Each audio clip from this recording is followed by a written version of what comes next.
it's time to sit back and relax with your favorite drink. And listen.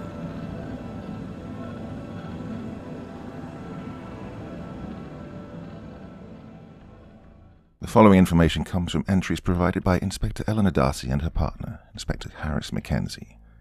Both were agents with Project Inferno during the late 19th century. And Project Inferno was an experimental program overseen by several prominent political figures. It would be adapted into the Bureau of Investigation, BOI, by Attorney General Charles J. Bonaparte, before coming under the management of Attorney General George W. Wickersham in 1909. The Bureau of Investigation would later become what we now know as the Federal Bureau of Investigation, the FBI. This forerunner experimental program, known as Project Inferno, aligned renowned detectives with criminal-coded individuals to assist local police departments across America. Since it transitioned into a more legitimate agency, Project Inferno has been forgotten due to its morally questionable decisions and lack of government regulation. The following entries from Inspector Darcy and Inspector McKenzie detail a brief glimpse of how this program functioned. These entries have been updated to adhere to contemporary English. Translation errors have been accounted for, but the story remains relatively the same nonetheless. Now, legally, this piece must be promoted as fictitious. Everything you're about to read may or may not have happened. The final verdict will be left up to the reader's interpretation to determine the validity of these events. The Wormwood Murders by Impossible Bit 995. Chapter 1. Sunday, October 4th, 1891. Inspector Harris McKenzie. Believe nothing you hear, and only half what you see. Edgar Allan Poe wrote that in one of his stories. I couldn't help but think about that quote as I rode on the train. My personal cabin was cemented in darkness. Shutters drawn, door closed, lights off. It was only me and my thoughts. Oh, the bustle of the train car, the smell of percolating coffee and burning tobacco. The outside world existed. I knew this without a shadow of doubt. I'm not so naive to believe otherwise. But in that moment, when you're inside the abyss, can you really be sure? Believe nothing you hear and only half what you see. What do you believe when you can't see anything, though? The cabin door opened. Lantern light poured into the room, sending the shadows into a frenzy. Inspector Darcy stood in the doorway. She was tan with thick black hair pushed back on her head, a hard jaw and broad shoulders, long of leg with a lean frame. Most agents within the program mistook her for a man at first glimpse. The fact that she wore a suit didn't help this matter. Inspector Darcy's choice of attire and occupation was the source of much animosity and debate. A scandal of sorts. Well, minimal if you ask me, but from the perspective of others, it was an urgent matter, one requiring almost too much conversation and focus. While Inspector Darcy tried to conceal her exasperation, especially when we were out in the field, I could still see it. Those thoughts, those stares, they bothered her, no matter how hard she tried to ignore them. I couldn't blame her. It would bother me too. But as Hume once said, prejudice is destructive of sound judgment and perverts all operations of the intellectual faculties. There is no greater tragedy than that of bias impairing sound judgment. Unfortunately, our society is prone to bias, and as a result, our judgment is greatly impaired, especially when it comes to tradition and reason. "We'll be arriving soon," Inspector Darcy said, hanging the lantern on a nearby hook. "Get your things ready." "Yes, ma'am." I grabbed my luggage from the overhead compartment and followed her out of the lounge area. We sat across from each other and watched the landscape pass by in a blur of colours. The city came into view, shrouded by mist, both from the dew and the industrial smokestacks. Want one?" Inspector Darcy asked, opening a new carton of sweet corporal cigarettes. With the carton came a collector's card featuring Maud Adams, some stage actress. I didn't recognize her, but I also wasn't one for theatre productions or actors. Most of my entertainment came from books. Inspector Darcy lit a cigarette before lighting mine. We sat in momentary silence, listening to the whistles and bells of the train as we came into the station. Outside rain streaked across the windows. A storm was approaching. The other passengers rose, quick to get off the train. We waited in our seats until everyone else had departed. Inspector Darcy slipped on a hooded rain cape, and I retrieved a bottle of laudanum from my luggage and swallowed about a teaspoon. "Hey, I thought I told you to ease back on that," she said. "Counselor's orders," I said, but honestly, it didn't matter whether the counselor prescribed it or not. I would have kept taking laudanum. "It clouds your mind," she said. "I need you clear." "Well, it takes off the edge," I countered. "You wouldn't want me to act impulsively, would you?" She scoffed. "That trick won't work on me anymore, Harris. Cut back or I'll be forced to write you up." The last of the passengers stepped off the train. We rose from our seats and started down the walkway toward the nearest exit. At the station, we were met by the Chief of Police, Boris McPherson, a portly man with greying hair. He wore the regular navy blue police uniform most officers donned. A polished badge hung from his left side. A revolver was holstered on his right hip, and a baton on his left. "Chief Burris," Darcy said. "Inspector Eleanor Darcy." She then gestured to me. "My partner, Inspector Harris McKenzie." He nodded indifferently. "Private hacksaws from upstate. Heard a little through grapevine about your operation. Which one of you is the lunatic?" I raised my hand. "I'd be the mutt, sir." "Well, just so you know, we'll be keeping a close eye on you," he said. "One false move, we'll put you down, boy. We've got a signed warrant to make it official and everything."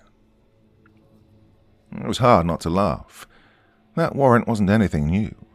Inspector Darcy had one, as did every other inspector part of Project Inferno. If his goal was to intimidate me, he should have fired on sight. Might have made both our lives easier. "Understood, sir," I said. "Should we get to the Undertaker's office now?" Well, at this, the chief grimaced. About that. Might have to make a quick stop along the way. There's been a recent development." "How recent?" Inspector Darcy asked. "Within the last hour or so." I glanced at the inspector. We were thinking the same thing. This killer's working fast. With our luggage in tow, we piled into a carriage and started through the city. It was your run-of-the-mill metropolis.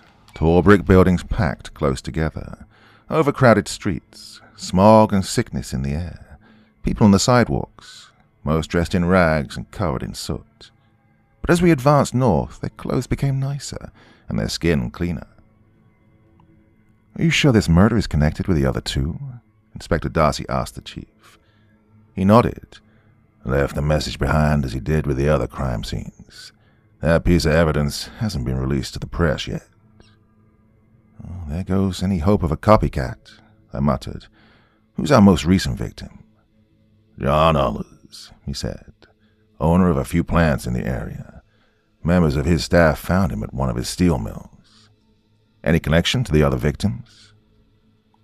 The two other victims were Richard Howard, a wealthy investor from New York looking to spread his wings, and Thomas Banks, a local land agent with a monopoly on most real estate in the area, especially farmland on the outskirts of the city.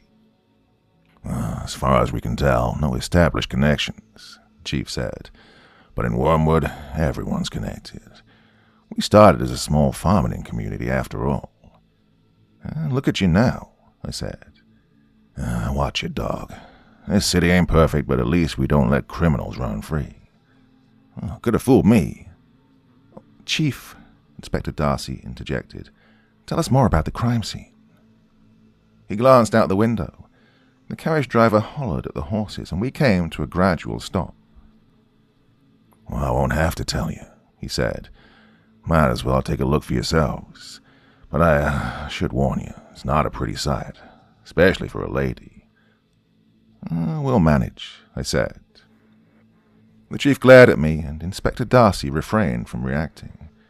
I couldn't tell if she wanted to laugh or scold me, probably both. We exited the carriage and entered the steel mill. The air stank of copper and coal, but it was quiet. With the murder, the entire staff had been given a day off. First time for everything. We were led to the main floor, where a majority of the machinery was housed. Conveyor systems to transport raw materials, darkened furnaces overflowing with ashes. Moisture trickled from the pipes overhead. blood splattered against the floor. Inside the workshop were several officers and 5 men, workers covered from head to toe in grease and sweat. Their hands were caked with blood. One of them, the youngest of the lot, had swollen eyes as if he'd been crying. The victim, Johnson Ullers, hung a few inches off the ground, suspended by a trolley hook through his back. His torso was lined with deep lacerations, some exposed inner muscle, a few even showed bone. Strangest of all, though, was his face, mutilated beyond recognition. A younger woman with long red hair inspected the body. She wore heavy-duty rubber boots and gloves with a leather apron. Metal instruments peered out from the center pocket. "Inspectors," the chief said, "this is Siler Barrett, a local surgeon. Been helping with the crime scene due to the Undertaker Barrett's decline in health." "Father?" I asked. "My uncle," she said, smiling. "His age has gotten the best of him. Can't leave the office much these days." "Well, let's get the body down so we can inspect it," Darcy said. And then to the chief she said, "Separate and isolate the witnesses. We'll question them one by one in a few minutes." "Yeah, we'll start with the oldest," I said. "Finish with the youngest. Make sure they don't talk to each other until we have interviewed them." The chief relayed the orders to his officers while we worked with the surgeon in preparing the body for transport. "The victim is Johnson Ullers," the surgeon recounted clinically. 52, male Caucasian. Multiple stab wounds about the abdomen and chest. Most likely died from hemorrhaging. She moved about with expertise, as if this was nothing new. I'm not one to complain about a dead body. Darcy and I had seen our fair share during our time with Project Inferno, but the smell was starting to encroach. Feces and decay. I lit another cigarette to help keep it at bay. "The victim has bruising around the neck," the surgeon continued. "Discoloration in the face. The victim was strangled. Suspension cut off circulation." "He, open his eyes," I said. The surgeon stopped and looked back at me. Inspector Darcy nodded, and the chief gave her approval to continue. The surgeon peeled back the victim's eyelids. The sockets were empty. "The victim's eyes were gouged out," she said, moving her fingers down to his lips. "Tongue was severed as well. Looks like it was removed with a straight-edged blade. Possibly a shaving razor or a scalpel or maybe surgical scissors."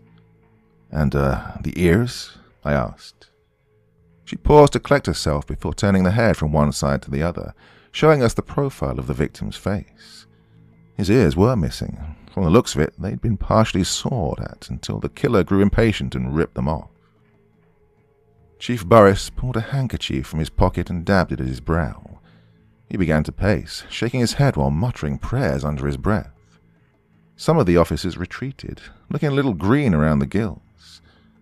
A sight like that makes your stomach twist itself into knots, makes your chest tight. But for me, I was curious. Why take the eyes, the tongue, and ears while leaving everything else intact? Trophies, maybe. Our killer was either deeply disturbed or trying to get at something. "You mentioned the killer had left a message," Inspector Darcy said, lighting another cigarette for herself. Chief Burris led us away from the body to the back of the room. On the far wall, written in blood, was, "My name is Ozymandias, King of Kings. Look on my works, ye mighty, and despair." "Why does this sound familiar?" Inspector Darcy asked. "It's from something, right?"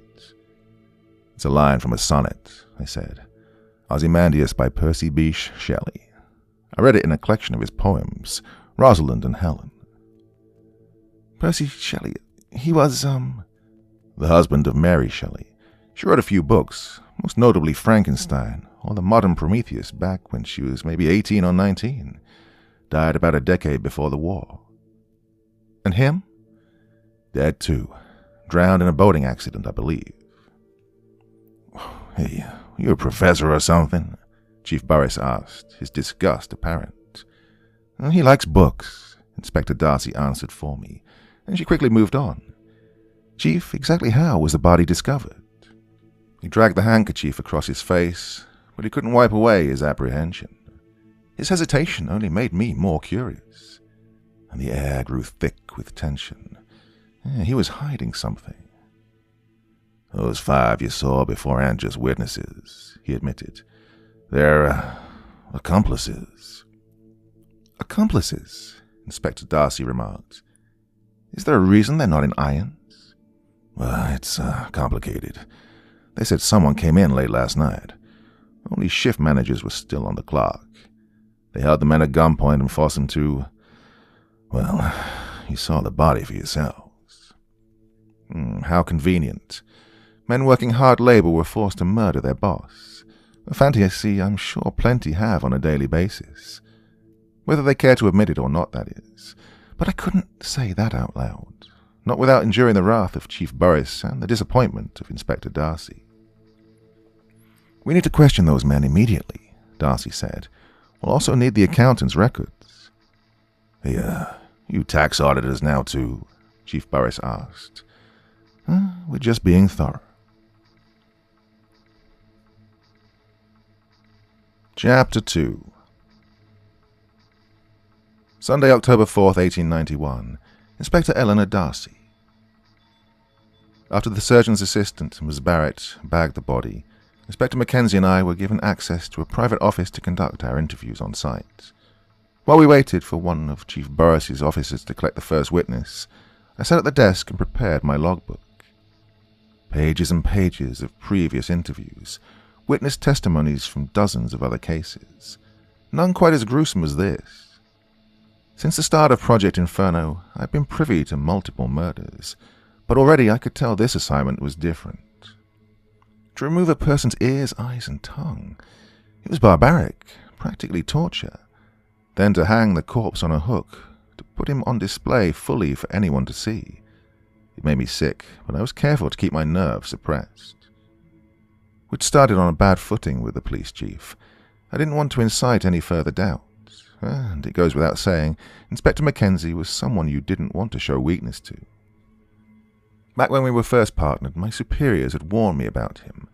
They told me he could act irrationally at times, that he would be dangerous. I was instructed to treat him like a dog, keep a tight leash around his neck, and if I didn't, there would be hell to pay. I glanced up from my logbook. Inspector McKenzie leaned against a lateral filing cabinet across the room, rubbing at the stippled hairs on his beard. He was contemplative, lost in thought, desperately trying to solve the puzzle when we didn't possess enough pieces yet. A part of me wanted to laugh. The laudanum didn't seem to be helping much with his anxiety. I had to wonder how much it alleviated his melancholia. Project Inferno's chief counselor had said 3 doses of laudanum a day would help keep Inspector McKenzie regulated, but the longer we worked together, the more I began to doubt that. "What is it?" I asked. "You seem perturbed." "This is methodical," he said. "This isn't like any other murder we've experienced. The killer is forcing others to do their bidding. Why?" "Maybe they don't want to get their hands dirty," I offered. "Maybe the blood and viscera makes the killer squeamish." If that were true, then they wouldn't kill to begin with. He wasn't wrong. After the war, most people showed a public abhorrence for violence. They loathed it, but some seemed to have been inspired by it. That chaos we faced awakened something in people, opened their eyes to a way of life they might not have considered before. No, that's not right. They considered it. Everyone considers it. Violence is at our core as human beings. But before the war, they tried to hide it from the rest of society, afraid they might be cast out or exiled. What bothers me is the message. "Ozymandias," I said. "It's like they want us to know which crime scenes are connected." "Well, most artists sign their works," Inspector McKenzie said clinically. "I imagine it gives the killer a sort of pleasure to leave behind breadcrumbs. It's a game of cat and mouse. They want to be special, to be noticed." "Careful," I warned him. "You're speculating now. If you establish a motive now, you'll end up ignoring all other evidence that doesn't support your hypothesis." He smiled. Most times it was hard to differentiate Harris from a normal person and a stark raving lunatic, as my superiors had categorized him, that is. But when he smiled like that, it couldn't be easier. There was, something off-putting about it, especially in his eyes. the way he looked at the world like a meal to be consumed rather than a place to be explored and enjoyed. The only time he ever felt satisfaction was when he'd encountered a person or situation as atypical as him. "Speculating is my job, Inspector," he said. "I'm the dog and you're the handler. Point me in a direction and send me on a hunt. I'll bring back whatever I find." Well, I met him with a curt nod, hoping to appear indifferent while the rest of me was afraid. For the time being, rein it in. I don't need theories yet. I need help getting the situation under control. Then, once we have secure footing, we can go on a fox hunt. He straightened and gave me a mock salute. "Whatever you say, ma'am." That's when a knock came at the door. It opened, and an officer led in the first witness, the oldest of the 5 steel mill workers, heavy-set and wearing a pair of stained overalls, the usual factory garb. "Mr. Turner?" I greeted, standing and holding out my hand for him to shake. "Please, take a seat." The man had just found his chair, and I was in the process of asking if we could get him anything, a cigarette, a glass of water, when Inspector McKenzie cut in with the first question. "You found the body, is that right?" The man nodded. "Yes, sir. Me and the 4 other boys." "But you didn't just find it." No, sir. We were working late when we were approached by a man." "What did this man look like?" Mr. Turner shifted in his chair. Inspector McKenzie moved closer, hovering over his left side. I wanted to snap at him to back up, but he had that look in his eyes. He really was a dog, and currently he was sniffing something out. During my time with McKenzie, I found it better to let him work at his own pace. He was good at digging up bones, no matter how deep they were buried. "Well, I didn't get much of a look at him," Mr. Turner said. "He was wearing a mask, a burlap sack with eye holes cut out." "Clan member, maybe?" I asked. "Unlikely," Inspector McKenzie said. "Victims don't fit their usual targets." "I don't think he was with a group," Mr. Turner said. He was acting alone." "And he carried a gun?" Inspector McKenzie asked. "Did you recognize the make and model?" "A revolver of some kind. I've never been one for guns." "Was the barrel long or short?" Short." "Did it have any engravings?" Mr. Turner frowned, annoyed now. "Not that I can recall." I jotted down the information in my ledger while Inspector McKenzie continued to bombard him with questions. Rapid fire, one after the other, with little time to breathe in between. "Did he hold the gun in his left hand or right?" Left hand," Mr. Turner said. "Are you positive about that?" "Absolutely." "What kind of clothes was the man wearing?" "Trousers and boots. He had a long coat on, too." "Did he speak?" "Not too much. When he did, it was barely a whisper. Soft-spoken, but he let his gun do most of the talking." "That's funny," Inspector McKenzie said. "I didn't think guns could speak." Well, I shot him a look, and he retreated from Mr. Turner. Then I started with my own questions. "Why do you think this man might have targeted Mr. Ullers?" "I couldn't tell you, ma'am," Mr. Turner said. "We just did as we were asked." "Was Ullers a decent boss?" Inspector McKenzie asked. "I don't see why that has to do with anything." "It's just a question, sir."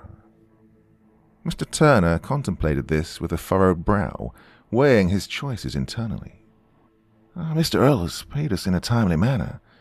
Hours were long, work was hard, but he's given us opportunities when no one else in the area would." "Yet you didn't hesitate to participate in his murder." Mr. Turner jumped up from his seat, purple at the neck. "Now you just hold on a second. We didn't have a choice in the matter. Our lives were on the line." "Please calm down, Mr. Turner," I said, affecting a delicate tone. "No one here is blaming you. We just want to find out what happened." "You might not be blaming anyone, Missy, but your friend here is making implications that I don't care for." "I'll forgive him. He's a little irregular. He'll be quiet for the rest of your interview." I met Inspector McKenzie's gaze, trying to command him with my eyes alone. Surprisingly, McKenzie backed down and retreated to the far wall, his arms folded across his chest, his lips pursed with a self-gratifying smile. "Now, Mr. Turner," I said. "Maybe we should start from the beginning." For the next 20 minutes, Mr. Turner told us about the encounter. He, along with the other 4 men, were working late, trying to get production ahead of schedule for when the rest of the workforce returned on Sunday evening. Apparently they only worked half days on Sundays. Johnson Ullers came in to check on their progress, but he didn't come alone. He was accompanied by a masked figure. From there, Mr. Turner's account of events became tentative. It brought great discomfort for him to describe the murder, especially when the killer supplied them with knives to butcher their former employer. He struggled to speak much without gagging. "And who removed the eyes, ears, and tongue?" Inspector McKenzie asked at the end of Mr. Turner's story. "You or the masked man?" Mr. Turner looked away and puked. He wiped bile from his mouth and rose. I reached for the revolver holstered on my side, but it was too late. He was on top of Mackenzie, hands around his neck, slamming him against the wall while screaming at the top of his lungs. "I'll kill you," he said. "You rotten little bastard." It took 3 officers to drag Mr. Turner away. Thankfully, Chief Burris was already back at the department, having transferred the victim's corpse with the surgeon's assistant. Otherwise, he might have been promptly removed from the crime scene. Project Inferno had authority across the country, but it was a fickle authority, one that could have crumbled if enough political figures got involved, such as local mayors or governors. If we were lucky, the officers wouldn't report the incident. While we waited for the second witness, Inspector McKenzie rubbed at his neck. Bruises were already starting to show. Admittedly, this brought a small sense of pleasure. Sometimes he didn't know when to quit. It was nice for others to remind him when he'd gone too far, and that way I didn't have to do it myself. "You were a little hostile during that interview," I said. "Maybe you shouldn't lead the witnesses like that."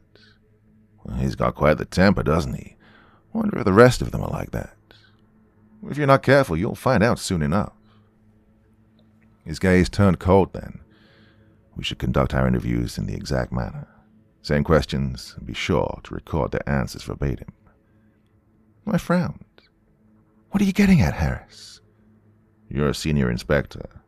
I'm sure you can figure it out." Well, slowly the pieces came together. He was goading the witnesses on purpose, trying to draw something out of them. "Fine," I said, "but I'm holding you responsible for anything that happens."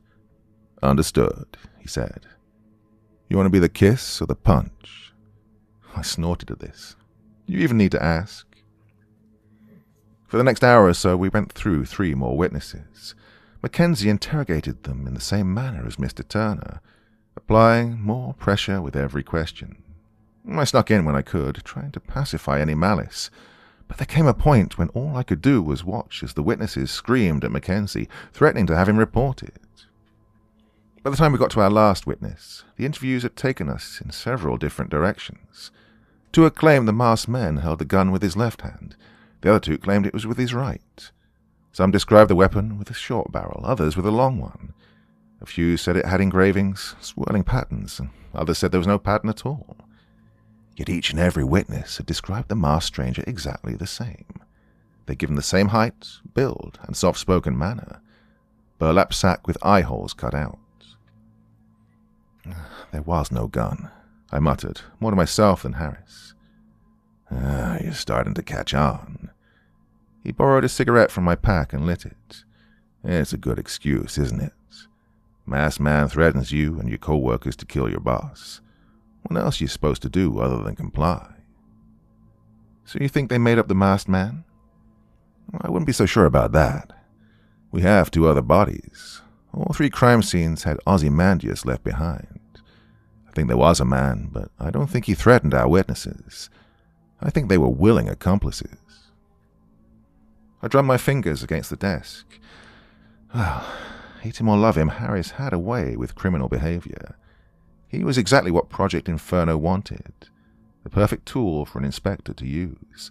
A way for us to keep our hands clean while combing through the filth of society. "Why?" I asked. "Long wages, long hours, hard work. They were all shift managers. No room for advancement, which means no more promotions. Their pay had turned stagnant." "Killing Ullers wouldn't change any of that," I said. With Ullers gone, who takes over the business? I gritted my teeth. Situations always had a way of becoming worse, and Harris was keen to seek out the worst in humanity. He could make a sunny day miserable. Oh, careful, I said. This is pure conjecture. You have no solidified evidence to support that. He nodded. And I imagine we won't have any evidence to support until we find our killer and question them. Even then, the word of a lunatic doesn't carry much weight. Whether these men acted of their own volition or not does not matter. They'll never see chains. Well, you're treading dangerous waters, I said, reaching for my service weapon. Get back in line or you'll be punished accordingly. Go ahead, Inspector, draw your revolver. No one would bat an eyelid if you executed me. You wouldn't even be reprimanded. Inspector McKenzie liked to test my patience. Our superiors had warned me about that too. He saw people as puppets, playthings, showed little empathy for their wants or concerns. To him we all lived in his world, and he wanted to see what he could make us do. That was part of the reason he'd been noticed by the agency. His studies and practices were what got him detained and labelled morally insane. In the beginning, the director was hesitant to partner us. He didn't know if I had the experience or aptitude to handle someone like McKenzie. But it didn't matter what anyone back at the agency thought. Harris refused to work with the other inspectors. Their only choice was to either give him to me or lock him away. I guess they figured he was of more use in the field than rotting in a cell, so they took the risk. Sometimes I wondered if we wound up together on purpose. Without him, my career was dead in the water. It's difficult to convince anyone that a woman could be an inspector, and this was made only harder by my lack of resources. If nothing else, Harris was a good resource for me to utilize. On occasion, though, he proved quite a nuisance too. Well, in life, it's give and take. You have to balance the consequences and rewards to determine if you're getting the short end of the stick. At that time in my career, Harris was a necessary component. That's not to say I was bad at the job, but because of him, I advanced quickly through the ranks. Earned a respectable wage, gained plenty of experience too. As time went on, my need for him reduced. Our conversation was interrupted by the arrival of the last witness. Years younger than the rest, tall and lanky with peach fuzz on his upper lip. His eyes were bloodshot. He'd been crying. The blood had been washed from his hands, but he still carried that burden on his shoulders. "Please, take a seat," I said, gesturing to the chair across from me. "I'm sorry, but no one ever gave me your name." "Henry," he said. "Henry Ullers." McKenzie glanced at me then, eyes narrowed. He moved in fast, a shark encroaching its prey. "I hope you don't mind me saying," McKenzie remarked, "but you seem a little young to be a shift manager." "I'm not a shift manager," Henry admitted. "I wanted to be someday." "Was Mr. Ullers your father?" I asked. Henry nodded. "Yes, ma'am." "I'm sorry to hear that. Can't imagine how hard this must be right now." "Thank you, ma'am." McKenzie moved in and leaned against the desk. Henry scooted back in his chair to put distance between them, but McKenzie inched closer. "You have any other siblings, Henry?" he asked. "Brothers, sisters, maybe an uncle?" "No, sir," Henry said. "Just me and my mother." He placed a hand on Henry's shoulder, but it didn't bring him much comfort. I almost felt bad for the poor boy. McKenzie stood from the desk and went back to the far wall, more than happy to let me take over the rest of the interview. I went through the standard questions, getting a description of the killer and a retelling of the events from Henry's point of view. Like the other witnesses, he gave the exact same story. Killer had arrived with Mr. Ullers, dressed exactly the same. But where his account differed was in the killer's approach. "It was a big knife," Henry said, "and he held it up to my father's throat. Told us that if we didn't, then he would kill us all. And when he was finished with us, he would go after our families." "A big knife like a cleaver?" Harris asked. "The kind the butchers use?" "Yes, sir, I think so." "Did the man have a gun?" I asked. Henry shook his head. "Not that I can recall, ma'am." "You're sure?"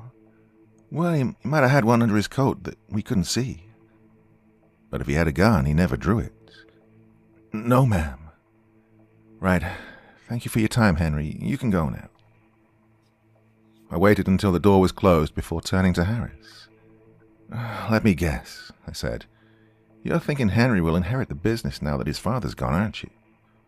He becomes the new boss, increases the wages of the other shift managers, and they'll turn a profit. It's an interesting theory, but how does that killer fit into it? Harris stared at the wall, going to that special place in his head of which no person should ever bear witness. Oh, I loathe to think what kind of thoughts might swim around in there. I'm not sure what part the killer plays yet, he confessed. We should inspect the other bodies and crime scenes. Maybe this goes beyond petty workplace politics. Goes beyond it how? I asked. Well, I think our killer is trying to send a message, he explained. But at the moment, I'm not sure what that message is.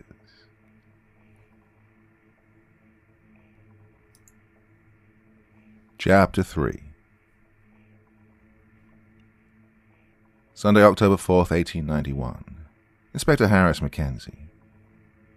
We were at the local undertaker's office, downstairs in the morgue. Cobblestone walls damp with perspiration, the smell of death and decay, combated by preservative chemicals. The undertaker was a quaint old man with a receding hairline. He wore round spectacles and a leather apron. His niece assisted with the two corpses, bringing them out on wheeled cooling boards and clipped ice packed beneath the perforated surface. Still, despite their attempts, the bodies were deteriorating at a rapid pace. The ice helped mitigate signs of bloating, but it did little to slow down the natural breakdown of tissue and cells. Discolored skin, limp limbs now that rigor mortis had passed. A pervading odor like sulfur followed the two corpses. Bugs were beginning to fester in the wounds. Blowfly eggs had hatched into maggots. A natural consequence for murder victims. We tend to bury bodies sooner rather than later, but when the corpse was considered evidence, we held on to them for as long as possible. The funerals would certainly be closed casket. You're in luck, inspectors, the undertaker said. Another day or so, they would have been in the ground. Not to worry, though. We're as thorough as ever. We have plenty of photos to use for reference. My niece is quite the artist, too. She has sketches, if you'd like them. We appreciate your prudence, sir, Inspector Darcy said. Always polite, always the professional. We'll gladly accept whatever you can offer. The undertaker nodded and sent his niece off to gather the materials. Meanwhile, he put on a pair of rubber gloves and tied a handkerchief dabbed with lavender oil around the lower half of his face. He offered us some as well, to keep the stink at bay. Inspector Darcy accepted. I refrained. Inspectors, allow me to introduce the first victim. The undertaker completely removed the sheet over one of the bodies then. Richard Howards, influential man from New York. I believe he was here for investment purposes. The man was 5'6", with more hair on his chest than on his head. He was plump around the midsection, and laceration carved his neck in the shape of a smile. The wound was deep enough to expose bone. Like Johnson Uller's, his ears, eyes, and tongue were removed. The depth and angle of the wound suggested the killer cut the victim's throat from behind, right to left, meaning they mostly feared their left hand. Was there anything else missing? I asked. The undertaker peered up at me through his spectacles, his brow furrowed. That's an interesting question, Inspector. As a matter of fact, teeth, toenails, and fingernails are gone. The victim's liver has been removed too, carved out with a serrated blade. Serrated? Or perhaps a sawback. The undertaker spoke gently with the soft wisp of an aged man. His hands shook, but they showed great care when tending to the bodies. Deft and succinct whenever they were mobile. The incision, which has since been stitched, was grotesque, done quickly. The killer's inexperienced? Inspector Darcy remarked. Not necessarily, I said. They've shown great aptitude with the blade thus far. Maybe their urgency was brought on by the possibility of being discovered. Or anxiety, she said. This was their first kill. I nodded in agreement. Perhaps they were worried about being caught and wanted to get away as soon as possible. But after my experience studying deranged minds, another thought occurred. Or maybe they were overly excited, unable to control themselves. The undertaker seemed appalled at the mere suggestion, but composed himself. I would say the culprit has some expertise in dissection. What kind of expertise? Inspector Darcy asked. The undertaker weighed this internally. More than the average person, but less than someone like myself. Oh, that's a broad range, I said. We could be looking at a butcher, hunter, medical student, hospital stewards, or anyone with fundamental experience in dissection. Including nurses, doctors, slaughtermen. Inspector Darcy looked at the undertaker. Or surgeons. He chuckled. You've caught me, inspectors. Right, shall we prepare the irons now? You're right-handed, aren't you? Darcy asked. That's true, but lest you forget, many are taught to favor their right hand, even if natural intuition tells them otherwise. Call these people ambidextrous, right-handed on both sides. True ambidextrous are a rare breed, I argued.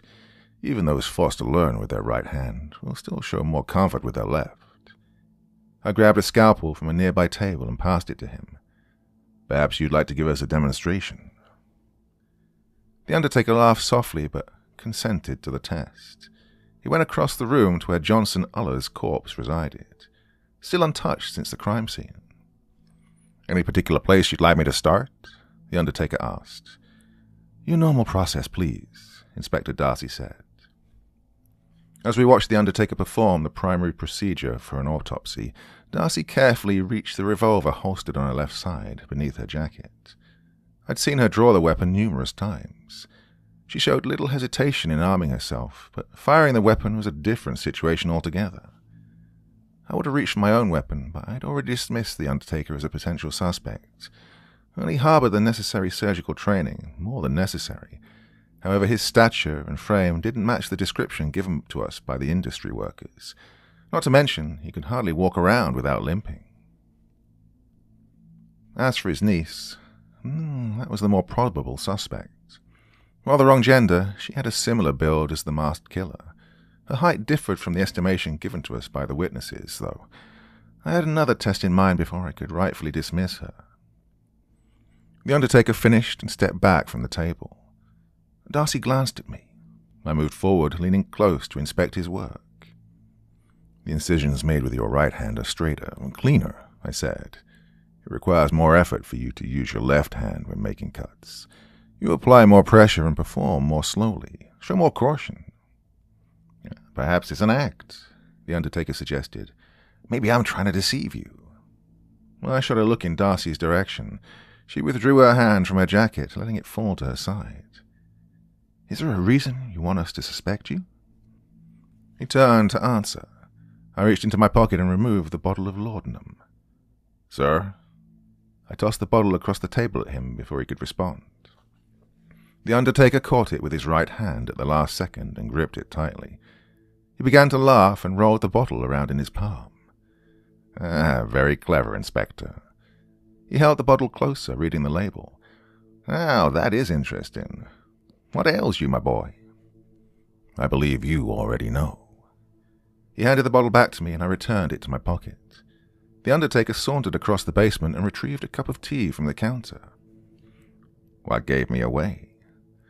You've been very hospitable towards us, I said. But you've also been keeping a close eye on me ever since I walked through the door.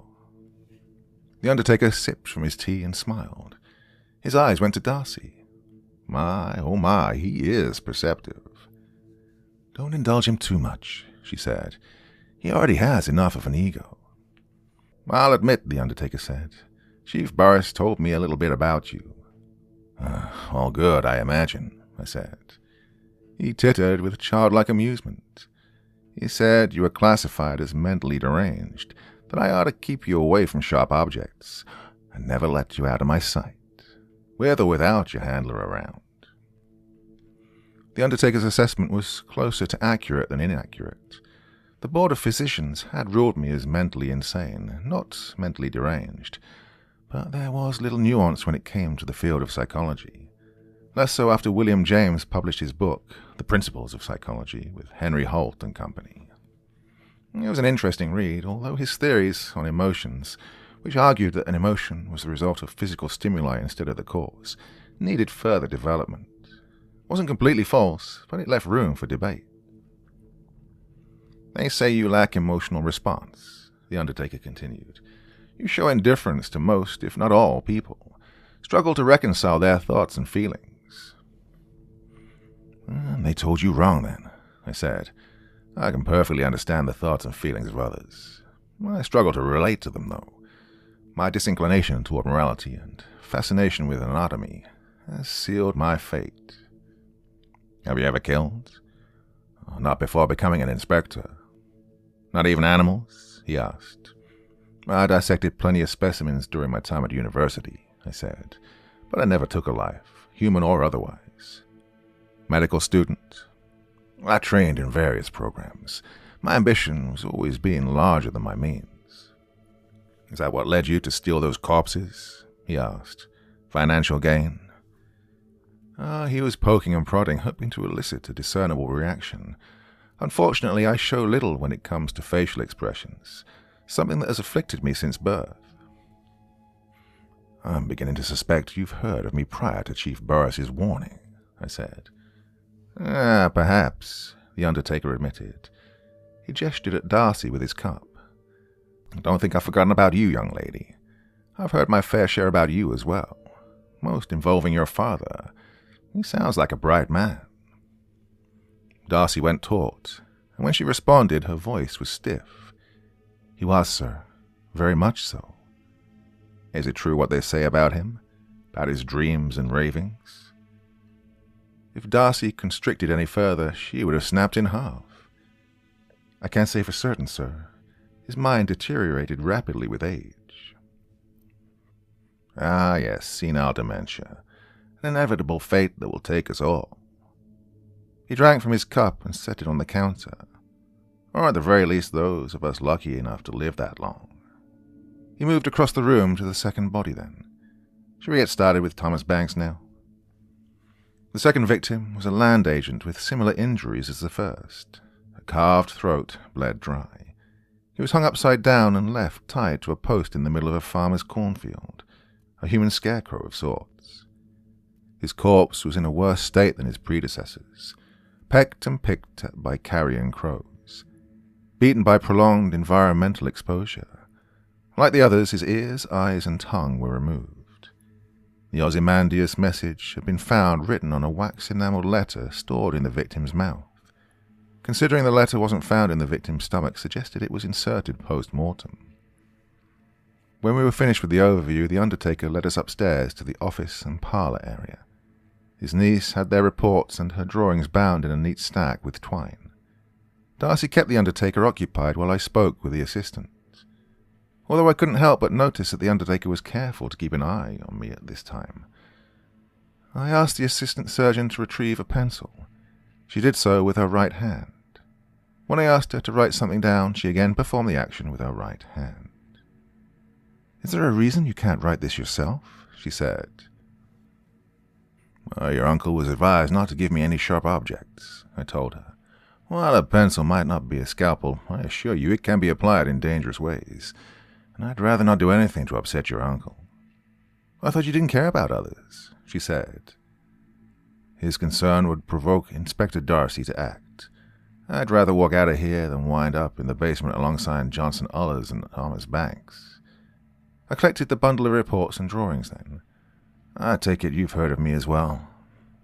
Only what Chief Burris and the other officers were saying. Which was what, exactly? You're as mad as a hatter, she said, a pursuer of savage compulsions. She was familiar with Lewis Carroll. Not exactly the pinnacle of literature, but it meant she could read. I wonder if she was an admirer of Percy Shelley. A learned woman with a propensity for operating on cadavers, I said. Those same people might deem you mad as well. They most certainly have already, but I ignore them and continue on. How long do you expect that approach to work in your favor? Optimistically speaking, till the rest of civilization catches up, she said. Realistically speaking, I asked, till someone with enough authority decides otherwise.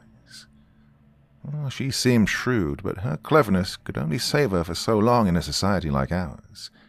One day, more likely sooner rather than later, she'd be forced to face reality.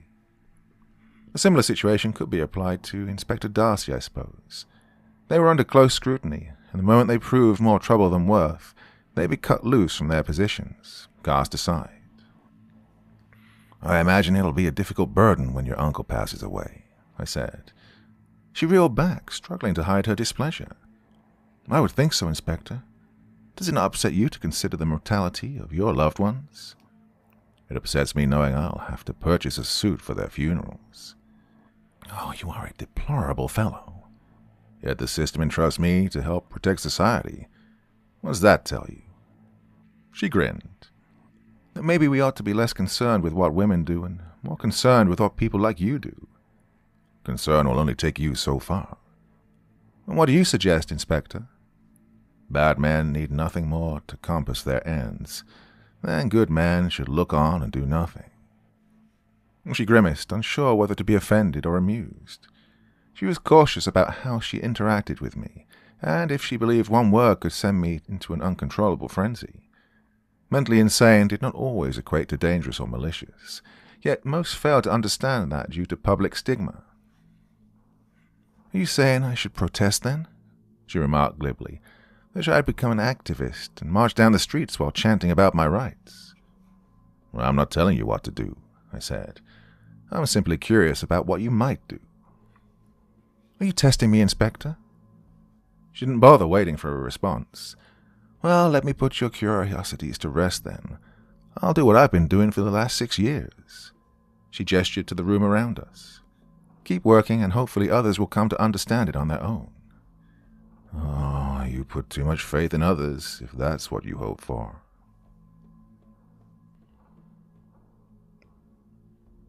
Chapter 4. Sunday, October 4th, 1891. Inspector Eleanor Darcy. Our accommodations were minimal, a flop house above a local tavern. The rooms were utilized mainly by escorts and their customers, cheap and easy for Project Inferno to afford. Most of the budget went to pay our wages. The agency was funded by private investors and a few public grants signed by President Harrison. The room offered us a single bed, a desk, and a sofa with stiff cushioning.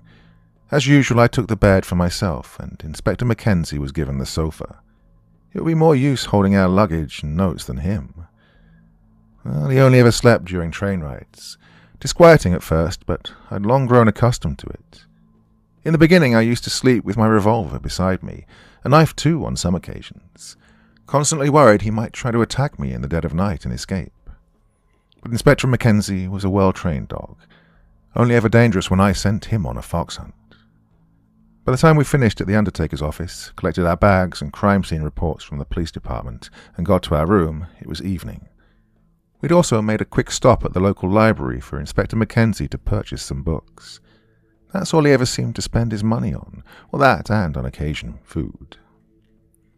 The rest of our necessities, ammunition, medical services, travel fees, and sleeping arrangements were handled by the agency, either through a stipend or reimbursement.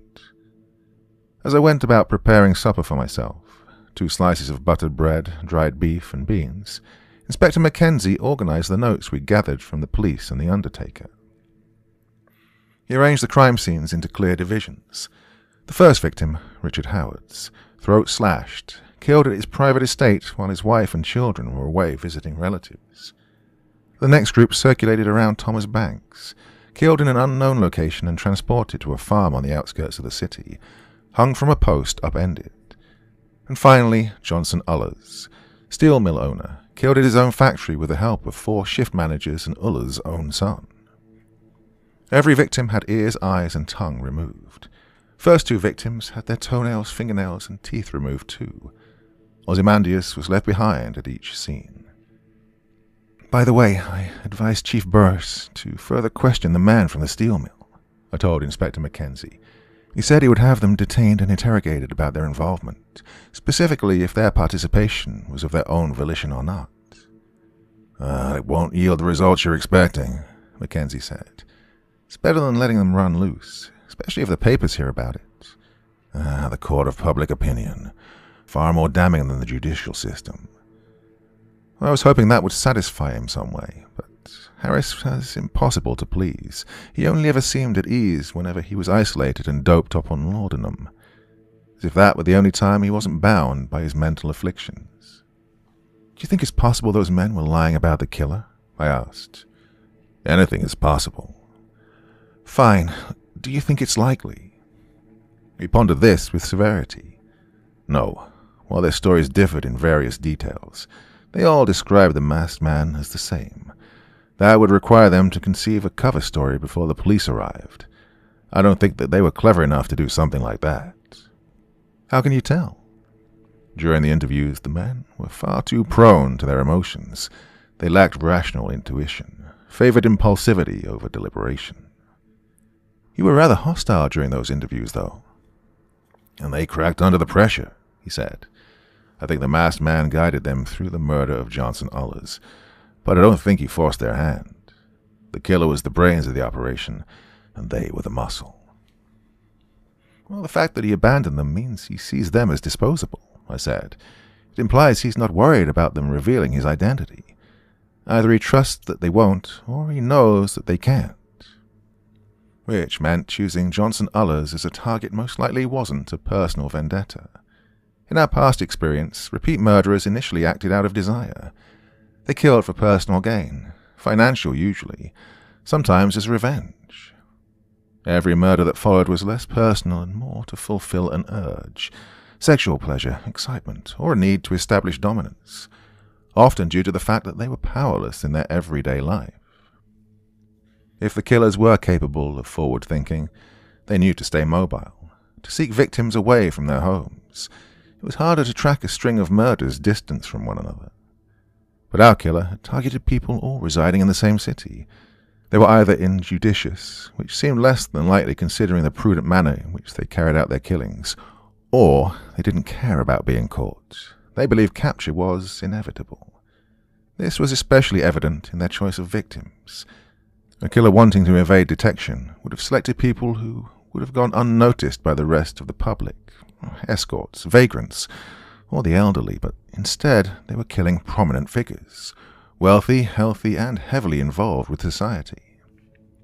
I suspected McKenzie had already considered this and refrained from bringing it up in fear that he might taunt me about how long it had taken me to make this connection.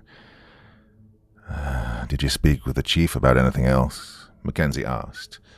"I did, in fact. He's compiling a list of possible suspects based on education and occupational experience. Surgeons, doctors, butchers, and so on. He'll have officers patrolling the streets in search of suspicious figures." "Well, that won't stop the killer. If anything, it'll make them more active." "And you know how?" "Because if they wanted to remain anonymous, they wouldn't have left the Ozymandias message behind. They wouldn't willingly be supplying evidence for us to follow." "You think they want us to catch them?" "Not us specifically, and I don't know if they want to be caught. I suspect they want attention. Otherwise, they wouldn't have made their murders such a grand display. Could be ritualistic. Doesn't align with any mythology or religion I'm familiar with." I scoffed at this. "Maybe it's part of something you're not familiar with." He was quiet then, but I knew what he was thinking, that it was impossible because Inspector McKenzie believed himself to be the smartest person in the room no matter who else was present. He liked to believe his investment in textbooks and literature offered him a transcendental comprehension of existence. As the chief counselor of Project Inferno put it, he mentally compares himself to God, omniscient, completely self-aware and without fault. Some may find this off-putting, others will think it charming. You cannot allow yourself to feel either. He is your dog. Scold him when he misbehaves and offer positive reinforcement when he follows orders. Well, I don't know if the counselor's assertion was entirely accurate.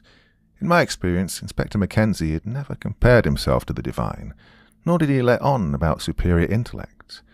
However, most of his personal beliefs were kept locked behind those pursed lips, left for others to interpret or misconstrue. He only ever expressed his thoughts during an investigation, or when he was trying to manipulate someone. When it came to the latter, it was apparent. Most of his judgments were harsh, meant to invoke anger or sorrow from whoever he was trying to manipulate. The best defense in a conversation with him was to feign indifference, Conceal your emotions as best as possible. The undertaker mentioned your father, McKenzie said. I imagine that disturbed you in some way. Would you like to talk about it? No. Keep your attention on the assignment and nothing else, I ordered. Understood, ma'am. He didn't really care. He was either asking because that's what he believed an average person would do, or he was attempting to get under my skin. An experiment of sorts to see how I processed information and would respond to emotional subject matter. A common trick he used during conversations with others, especially in interrogations. I picked up my meal while watching McKenzie rotate between the indifferent crime scene reports. At some point, he retrieved one of the books he'd bought at the library, a copy of Percy Shelley's poems. He ripped out the page with the Ozymandias sonnet, underlined the passage found at the crime scenes, and nailed the page to the wall. We should consider the surgeon's assistant as a possible suspect, McKenzie suggested. She has medical training and matches the physique of the killer. I lit a cigarette and tossed the match into a trash bin. Maybe you failed to notice, but she's lacking in stature. Or lifted boots could accommodate for the height difference. Thomas Banks was fixed to a post upside down, I said. Do you really believe she possesses the strength to do something like that? He retreated from the conversation, realizing the absurdity of a willowy woman being able to achieve such a feat. Inspector McKenzie wasn't a fool, even if it did seem that way at times, but he had narrowed sight. When he set his mind on something or someone, everything else became a blur. Being an inspector meant considering all possibilities. While I was quick to dismiss the surgeon's assistant, I still made a show of adding her name to the list before seeking out other potential suspects. Keep digging through notes. See what else you can find for the suspect's profile, I said. There's a medical school not far from the city. We can request records. Maybe there'll be someone that stands out. McKenzie nodded. We should also look into the personal and financial affairs of Johnson Ullers, Thomas Banks, and Richard Howards. They could be connected somehow. Well, we already have connections. They were all white, middle-aged, and wealthy. A new thought suddenly occurred to me. What are the chances the city will want to blame immigration? Well, how many immigrants do you think are being accepted into medical schools? You heard the undertaker. This isn't proficient medical knowledge. We could be looking for a hunter or butcher or even a slaughterman. He glanced over his shoulder at me.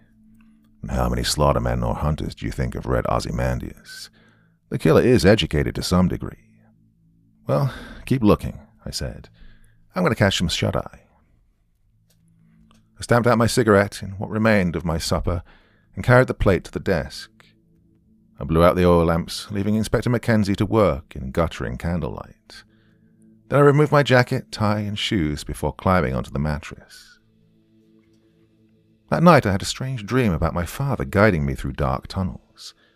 He was exactly as he was the last time I'd seen him. Stocky, bushy beard, round glasses, thick black hair streaked by grey. "This way, Evie," he'd said. "Through here." "Where are you leading me?" I asked. He held a finger to his lips, motioning for me to be quiet, and continued through the tunnels. The walls were bare stone, damp with moisture and draped in moss. Petrichor was in the air, the smell of mud and mildew. Scratched into one of the walls was the phrase, "Reality does not conform to the ideal, but confirms it." Further down the way was another message. "There is no truth, there is only perception." Whispers snaked through the tunnels, funneling around me, too many to distinguish. They were various pitches and inflections, young and old, man and woman. Some croaked, others were fragile, afraid. A few uttered warnings to stop and turn back. These voices were drowned out by several others telling me to move forwards. "You're getting close now," the voices said. "Just a little further." Lantern light pooled around my father, and despite his age and weight, he was steadily getting ahead of me. Shadows encroached. I hurried after him, but no matter how fast I ran, I couldn't catch up. "All we see or seem is but a dream within a dream," my father said before disappearing into darkness. I became insane, with long intervals of horrible sanity. I was left alone to traverse those tunnels. My gun and holster were missing. I was barefoot, dressed only in a button-up and pants. Cold winds blew from ahead, sinking deep into my bones. My teeth began to chatter, and goosebumps prickled my skin. My toes became numb. "You're with him now," a voice said. I emerged from the tunnels into a forest. Leafless trees as far as the eye could see. Branches tangled together, roots jutting from the ground. Overhead, stars swirled in the night sky, becoming a vortex of incandescent lights. "He sees you now," a voice whispered in my right ear. "He who will eat the sun and the moon. His stomach is a black hole. He has no face, no heart. He exists in the spaces between time itself." I turned, but there was nobody. Another voice spoke into my left ear. Their words trickled through my ear canal like a drop of rainwater. "His form is the body of others, flesh grafted as one. His voice is their screams. The streets will flood, the mighty will perish, all shall bow to the divine judge." I stopped dead in my tracks. Ahead, the treetops were draped with clothes. Trousers fluttered in the wind like a sail. Shirts were skewered by branches. Shoes stuffed into the hollows. Ears and tongues were nailed to the trunks. Teeth and fingernails were scattered on the ground around them. The air was rife with sweat, with a coppery tinge of blood. I could practically taste it. Through the trees I saw a clearing. A lone figure sat before a pyre. The flames piled high, and smoke wafted into the sky, fed into a black mass of clouds. The flames changed from red to blue to white to green before settling into a golden shade of yellow. I could hear chanting, foreign words, guttural, animalistic, like the snarl of a wolf. The figure rose and stood before the pyre with their hands lifted toward the sky. Thunder boomed, and with it came a downpour of blood. I awoke from this dream drenched in sweat and panting. Inspector McKenzie sat on the windowsill, flipping through the files and smoking a cigarette. Our eyes met in the dark, but before either of us could speak, there came a knock at the door. I climbed out of bed and sauntered across the room. The barkeep from the tavern below greeted me. "Package, ma'am," he said. I rubbed my eyes and stifled a yawn. "From who?" "Couldn't say. Young lad. Benny Milson. He gave it to me a few minutes ago. Said he was paid to drop it off. Came with an envelope." He handed me the package and the letter. "We're not a post office, just so you know." I closed the door and turned. Inspector McKenzie was already on his feet. We looked at each other. I set the envelope on the desk and opened the package. The contents were buried beneath shredded newspaper. I reached inside, and my hand wrapped around something cold. A glass jar filled with eyeballs and a liquid solution. I almost dropped it out of shock, but my instincts took hold. Carefully I set it on the desk and stepped back, gritting my teeth to keep from gagging. Inspector McKenzie approached the jar with curious fascination. He turned the jar over in his hands, observing the outside. Then he removed the lid and sniffed.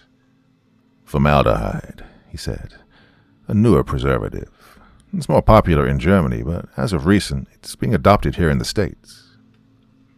"Did you see any at the undertaker's office?" "No," he said. "They relied on arsenic and ice to mitigate deterioration. More ice than arsenic, considering the amount of insects that infested the corpses." While he inspected the jar, I ripped open the envelope. A small slip of paper was inside, reading, "He sees you. Do you see him?" Along with the words, "My name is Ozymandias, King of Kings. Look on my works, ye mighty, and despair." I tossed the envelope and letter on the desk. Inspector McKenzie looked it over and frowned, not sure what to make of the message. "We should check in the local merchants and docks," I said. "See if any of them have been bringing in formaldehyde." "With the McKinley tariffs, our killer might have smuggled it in through private shipping," he said. "If it was brought in illegally, there wouldn't be official records. It's still a lead. We should look into it when morning comes." In the end, it didn't matter because By later that day, we already had an answer and another corpse.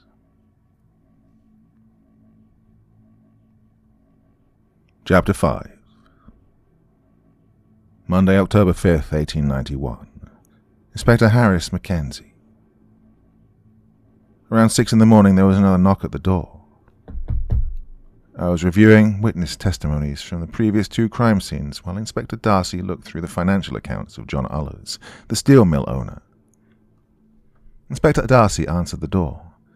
A pair of officers conversed with her in whispered voices, I suspect so that I wouldn't overhear the conversation. When they were finished speaking, Darcy closed the door and said, "There's been another crime scene. Let's move." I strapped on my shoulder holster and grabbed my jacket from the rack, making sure the weapon was concealed beneath. I was authorized to carry, but local law enforcement wasn't privy to this information. At least we didn't believe they were. Inspector Darcy thought it was in our best interest to keep that from them, considering that they were already dubious about my presence. She slipped on her boots, combed her hair, and stored our paperwork in a satchel bag. These papers legitimized our position within Project Inferno, and authorized our involvement with the police department. On the way out the door, I took my morning dose of laudanum. It calmed my thoughts, eased the tension in my body, lifted my regularly low spirits. Although the taste was bitter, I didn't mind. I had been conditioned to associate that taste with silence, and silence is bliss. As Edgar Allan Poe once said, I have absolutely no pleasure in the stimulants in which I sometimes so madly indulge. It has not been in the pursuit of pleasure that I have periled my life and reputation and reason. It's been the desperate attempt to escape from torturing memories, from a sense of insupportable loneliness and a dread of some strange impending doom. We walked outside and climbed into a carriage. The 2 officers sat across from us, silent as the dead, heads bowed, but their eyes on me. My reputation was unforgiving, but I preferred it to fame or admiration. People are less inclined to interact with a man of dreadful standing. They could gawk all they wanted, so long as I didn't have to endure the displeasure of their thoughts and opinions. Inspector Darcy, however, was not quite as comfortable as I was. To break the silence, she asked the officers, "Have you ever heard of a boy by the name of Benny Milson?" The officers looked at each other. The one on the left answered, "He's my second cousin, ma'am." "Where does he live?" Did he do something wrong?" the officer asked. "Boy's not even 10 years old yet. Hard to imagine he's caused you any trouble." "He's not in any trouble," she said. "We just have a few questions about a package he delivered last night." After a little more convincing, the officer handed over an address and the names of his parents. We spent the rest of the carriage ride in silence. When we arrived at the crime scene, we were met by ashes and embers. The air was balmy and thick with smoke. Winds rolled off the sea, bringing in a brackish aroma. We were on the northeast side of the city, along the coast, where the fishmongers and shipping companies resided. The area was mostly docks and piers. There were a few vendor stands, but they'd been vacant during that time. Chief Burris greeted Inspector Darcy with a brusque wave. "Victims are Anna Campbell and her husband William. They owned the local marine merchant house and import-export firm. Handled most, if not all, shipping in town. Transport of people and goods." "Just the 2 victims?" Inspector Darcy asked. Burris nodded. As far as we can tell, but we're still wading through the ruins." The docks were scorched, and all surrounding warehouses were in shambles, including a small office building, most likely where the records and logs were housed. "Not much left of the bodies," Chief Burris continued. "Surgeon already came by to collect them. Ears, eyes, and tongue were removed before the bodies were burned." "Were they removed from both victims?" I asked. He hesitated and shook his head. "Just the wife, Anna. The husband was impaled through the sternum. Surgeon suspects he was dead before the fire. Anna, on the other hand, was killed by smoke inhalation." A breeze swept through. Ashes and embers swirled before being blown away. The fire company was still in the process of extinguishing the flames while public sanitation handled the cleanup. A mixture of official workers and volunteers, covered from head to toe in soot, coughing from exposure to smoke. "Did Anna Campbell own the docks?" I asked. The company was in her husband's name, Chief Burris said, but he had inherited them from Anna's father. A common practice in marriage. Most of a woman's possessions were passed to their spouse. A law was sweeping through the country at the time trying to change that. It hadn't taken full effect yet, nor did it have much sway over traditional practices between husband and wife. Anna might have willingly signed over her possession of the company to him. That or her father had altered his will before death. Regardless, the docks and warehouses originally belonged to Anna. Did the killer leave a message? Inspector Darcy asked. Chief Burris pointed us in the right direction. We found Ozymandias inscribed on the wall of a nearby apartment building, written in blood. We investigated the scene, what remained, but after the fire there wasn't much to find other than cinders. When we left, it was almost 8 o'clock. We walked down the street, searching for a carriage to take us across town. You think the formaldehyde was smuggled in by the Campbells? Inspector Darcy asked. Among other things, probably, I said. Our killer is covering their tracks. Or maybe they're trying to highlight their tracks, make sure we follow them very carefully. Nothing about these murders has been subtle yet. No reason to think they'll introduce caution now. Inspector Darcy retrieved a pair of cigarettes, passing one to me. She lit them with a match and tossed it into the street. We should give the jar of eyes to the undertaker and surgeon, see what they can make of it, she said. There were more than 6 eyeballs inside. But we only have 3 victims, well, 4 if you include Anna Campbell, which means we either haven't discovered the other victims yet or maybe they're getting the eyeballs from somewhere else. She raked her fingers through her hair, pushing it back on her head. I wondered how many more assignments until we started seeing strands fall out. Maybe a few would turn grey. Stress had already taken its toll on her appearance, introducing bags beneath her eyes and wrinkles on her skin. It even seeped some of the joy from her voice. And believe it or not, there was a time when Inspector Darcy would laugh at some of my jokes, even the ones that bordered on cruelty. Since then, I'd seen more annoyance than humour. It didn't bother me. Humans are naturally disposed to negativity when surrounded by stresses like death, deceit, and administration. Or as Vincent de Gournay would call it, bureaucracy. The case is getting out of hand fast, Inspector Darcy said. We're losing control of the situation. Well, that insinuates we had control to begin with, I said. She did not find that very amusing. To lighten her spirits and keep us going, I told her, I may have found another lead to follow after we interrogate Benny Milson. I overheard some officers talking about the Campbell's company. It wasn't solely owned by them. Who else? A private investor, local, someone by the name of George Barron. He has a few stakes in other businesses around the city, most notably a saloon on the south side of town. Entrepreneur? Darcy asked. Gangster, I said. The boss of a small crime syndicate. They're not exactly the Wiles gang, but the city is still in its infancy. Give it another 10 or 15 years, and we might be having a different conversation. How does he operate?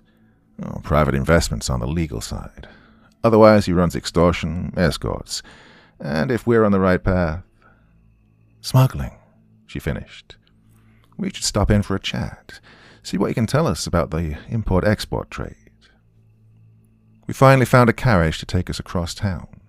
Darcy paid the driver, but before climbing in, I said, we're being watched. Yeah, I noticed. We looked back at a pair of officers lingering at the corner of the block. When they noticed us staring, they turned their attention elsewhere, pretending to be on patrol. Darcy waited until one of them glanced at us again and waved them over. Is there a reason you're following us? She asked. Chief's orders, one of them said. We're meant to keep an eye on you, said the other.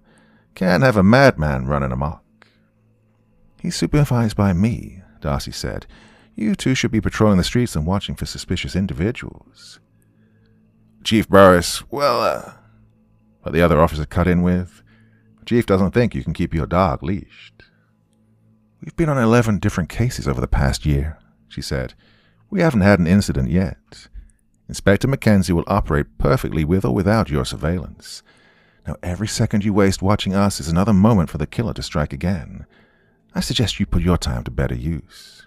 Yeah, but the Chief... If Chief Boris has any complaints, he's more than welcome to speak to me. If he doesn't want to speak with me, he can get in touch with our superiors. Till then, we have work to do. And you do, too. We climbed into the carriage. Darcy slammed the door behind us. The driver whipped his reins, and we started down the street, listening to the clopping of the horse hooves against the ground. Do you honestly think that'll work? I asked her. Maybe for a little while, she said.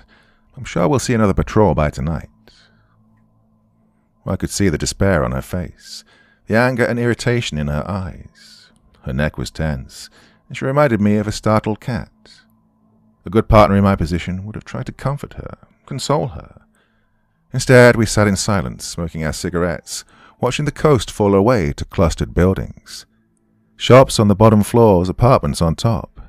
Drying lines strung in the alleys between, wet clothes flapping against the breeze, overcrowded, underfunded, and smelling of sewage. We had the carriage driver wait while we knocked on the Milson family's door. They lived on the second story of a crammed apartment building. Floorboards were mottled, the ceiling sagged against support beams. It was one bad storm away from coming down. A woman answered the door. May I help you? Inspector Darcy did the usual introduction, handing over our credentials, detailing our being there, asking if we could speak with their son, Benny. I don't know if we'll have the time for a conversation, inspectors, she said. He picked up another shift at the textile shop and was about to head out. Oh, we can walk and talk, I assured her. Don't worry, we'll wait here for him. The door closed, and a few minutes later Benny came out. He was dressed in ripped overalls with a greasy white shirt. He was barefoot and wore an oversized cap on his head. Benny, we're inspectors with the local police department, Darcy told him. We were hoping we could ask you a few questions. We followed him through the hallway and downstairs. The boy seemed nervous, but he agreed with a nod. Did you deliver a package late last night to the tavern owner down the street? Again he nodded. Sometimes Mr. Roth lets me deliver letters and things for extra pay, usually early in the morning or late at night when I ain't working at the factory. What package you delivered to the tavern owner? Do you remember who gave it to you? The boy described the sender as a tall man with a curly moustache and green eyes. He was wearing a dark coat and a hat. After some deliberation, the best assumption we could make was it was a bowler hat. What color was his skin? I asked. Darker, sir. Darker how? You know, tan, like most folk round here. Well, probably part of the working class. Outside labor that exposed him to sunlight for prolonged periods. Considering the boy didn't recognize him meant he was either an outsider or a recent arrival. Did he have an accent? I asked. A what? The manner in which he spoke. Sounded no different than anyone else I talked to. His voice was deep and heavy. He talked slowly. Did he use words that you didn't recognize? He didn't speak much, sir, but whatever he said, I understood it. He wanted me to deliver a package, was all. Gave me a fair price to do it, too. Darcy and I looked at each other. The sender was probably born in the States, maybe even local from a town in the surrounding area. At least we knew what to look for now. If you ever see this man again, find the nearest officer and tell him, Inspector Darcy said. If you can't find an officer, tell your parents. Yes, ma'am, Benny said. Is he a bad man? She hesitated to answer. The natural reaction from people was to protect children, to coddle them, keep them trapped within a globe of ignorance, shelter them from the harsh conditions of reality. So I was curious how Inspector Darcy would respond. After a few moments, she spoke. He's someone we'd like to talk to. If you see him, don't be scared. He won't hurt you. But don't go near him again, because he might be very sick. You want to get sick too, would you? The boy shook his head. No, ma'am. We sent the boy off to work and returned to our carriage. As we rode to the south side of the city, Darcy recorded the interview in her journal. Hey, you lied to the kid, I said. I didn't lie, she said. I just told him what he needed to hear and left the rest unspoken. You think our killer is sick? She glanced up at me. He's killed 4 people that we know of, removed their eyes, ears, and tongues. I think he's very sick. We continued south through the city. It was almost 11 o'clock by the time we arrived. A few people ambled about, but most were either at work or sleeping until the night shift. The buildings were more run down here. The road was dilapidated. If the west side were a slum, the south side was a gutter. "Are you sure this is where the saloon is?" Inspector Darcy asked. "South side rent is cheap, and crime rates are higher," I said. "Police don't patrol the area much, and no one would think twice about what happens here. Perfect place for a syndicate to blossom until it legitimized." The saloon was the only building on the block that wasn't run down. It was bookended by an apothecary shop and a grocery mart. The inside of the saloon has hardwood floors, swept and polished.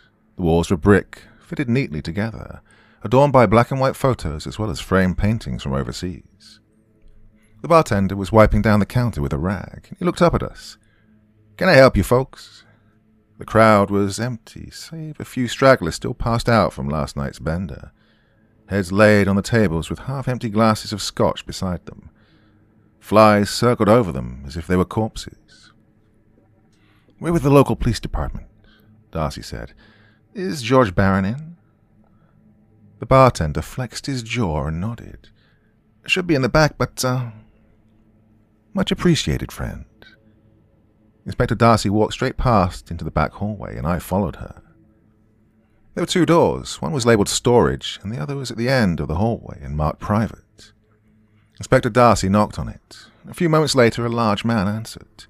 He was broad-shouldered, standing maybe 7 feet tall, and had a face that looked like it had been soaked in vinegar for too long. "George Barron?" Darcy asked.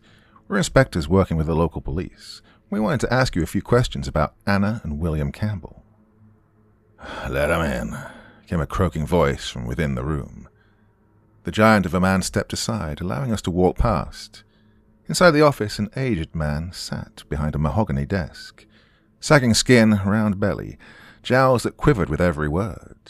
He reminded me of an overripe bulldog dressed in a pinstripe suit with a humbug on his bald head. Sometimes Father Time blesses us. Sometimes he takes us behind the woodshed and beats us with a branch. Mr. Barron was treated to the latter. Inspector Darcy removed her jacket, revealing her holstered pistol. She hung her jacket on the back of a chair in front of the desk and took a seat. I remained at her side, receiving a dirty look from the giant bodyguard. "I heard about the fire at the docks," Mr. Barron said. "A dreadful, dreadful thing." "You seem real broken up about it," Darcy remarked. "Oh, I'm crying on the inside, officer." "Inspector?" "I didn't think Wormwood had any detectives." "Well, from out of state, assisting in the string of local murders." Mr. Barron cackled and offered us a drink. We both refused. He poured himself a large glass of scotch anyway. "Ah, those murders. Deranged," he said between sips. "Something wrong with this new generation, I tell you. Back in my day, this wouldn't have happened." "Well, the war certainly had an effect on people," Darcy said amicably. "Nearly tore this country apart, and we're still trying to put ourselves back together." He grumbled with disgust and shook her away. "Damn war never should have happened.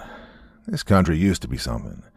Now we got murder in the streets, damn tariffs and taxes and government looking to steal every penny you got.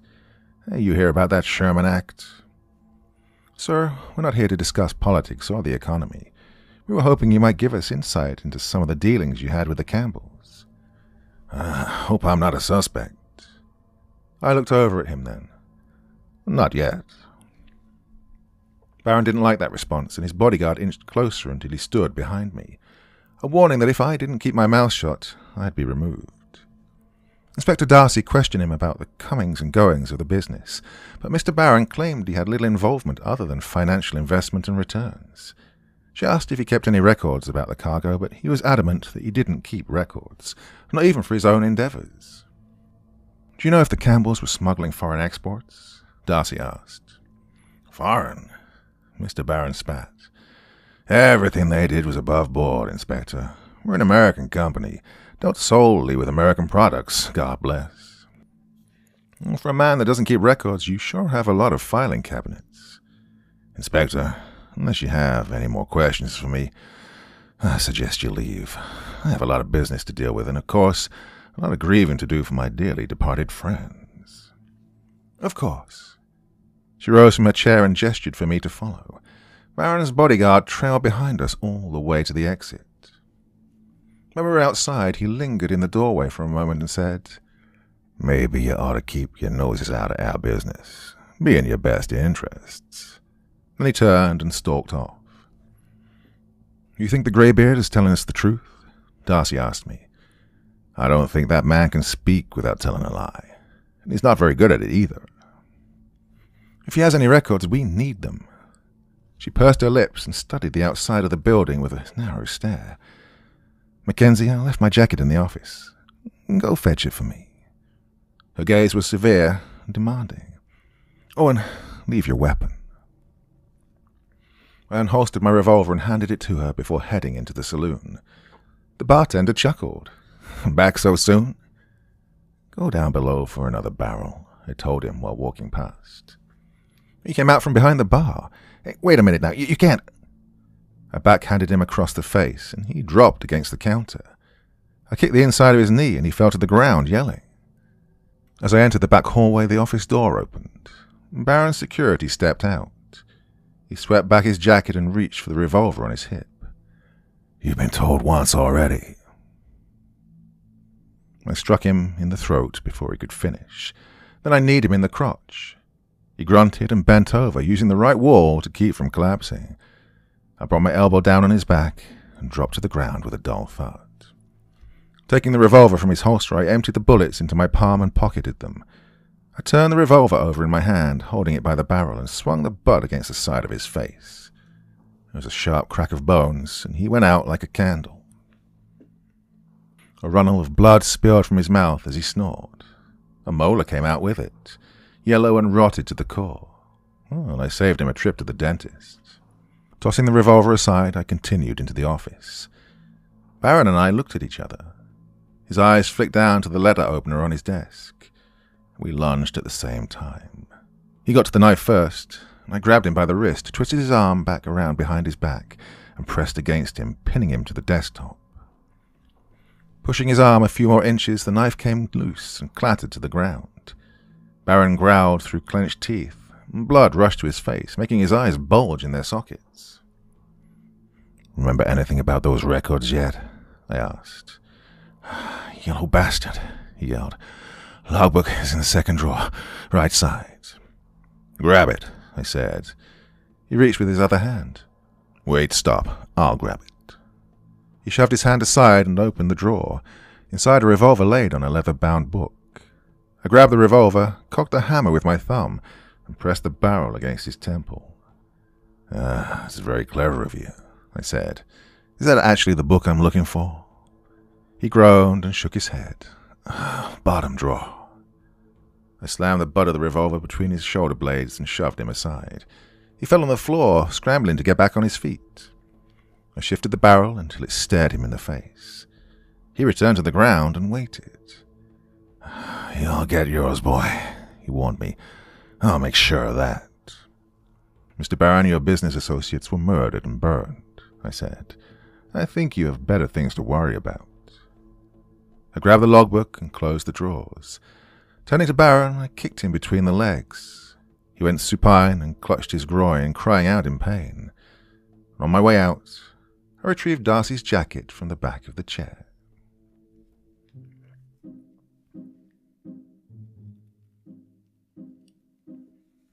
Well, my dear friends, we're halfway through that. Yeah, I know I should have told you at the start this wasn't going to be the whole thing, but you wouldn't have listened, would you? You'd have waited till next week when I finished the whole thing. Well, I'm sorry, guys. 3 hours plus stories, I'm simply getting too old for it. I can't do the whole recording in one day. So we've got, I don't know, about an hour and a half, a bit more today.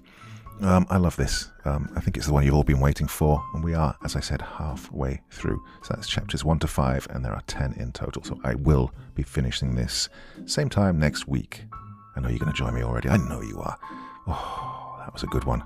Good so far. Going to get even better, I'll tell you. Alright, my dear friends, any thoughts, feelings you have in the comment section below the video. That's enough because my brain is turned to mush. Back again tomorrow with a podcast over on the second channel. I'll be back here with something on Friday as well. Looking forward to finding out what you think about this one. Okay, till the next time, my dear friends, you'll sleep well, yeah?